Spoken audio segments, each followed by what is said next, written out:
আরো দুটো পর নিয়ে চলে এসেছি, একটা হচ্ছে সানস্ক্রিন, একটা হচ্ছে লুজ পাউডার। বেসিক স্কিন কেয়ারে সানস্ক্রিনের গুরুত্ব যে কত বেশি ইম্পর্টেন্ট তা তো তোমরা জানোই। আর সামনে গরম আসতেছে, সামারের জন্য তো সানস্ক্রিন অবশ্যই আপুদের জন্য রাখা ইম্পর্টেন্ট। এই সানস্ক্রিনটা কিন্তু স্কিনের জন্য অনেক বেশি ভালো, সব আপুর স্কিনের জন্য কিন্তু এই সানস্ক্রিনটা ইউজ করতে পারবা। এটা কিন্তু কোরিয়ান একটা সানস্ক্রিন। এই সানস্ক্রিনটা কিন্তু ডাবো ব্র্যান্ডের, এটা কোরিয়ান একটি প্রোডাক্ট। 50+ PA++ উপাদানগুলো কিন্তু এখানে রয়েছে। তো ঝটপট অর্ডার করে ফেলতে পারো। তোমরা চাইলে কম্বো ইউজ করতে পারো এবং সিঙ্গেলও নিতে পারো, বাট আমার মতো কম্বো ইউজ করলে তোমরা সবচেয়ে ভালো বেশি রেজাল্ট পাবা।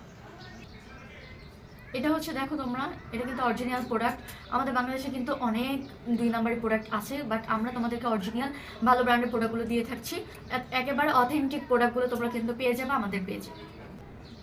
এবার হচ্ছে তোমাদেরকে লুজ পাউডারটা নিয়ে বলি। লুজ পাউডারটা নিয়ে তেমন করে বলার কিছু নেই, তোমরা জাস্ট একটু লুজ পাউডার নিয়ে একটু লিপস্টিক লাগাও, কিন্তু তোমাদের মেকআপ কমপ্লিট করে ফেলতে পারবা। এই লুজ পাউডারটা এত বেশি ভালো, সব আমাদের স্কিন টাইপের জন্য এটা একদম বেস্ট একটা লুজ পাউডার।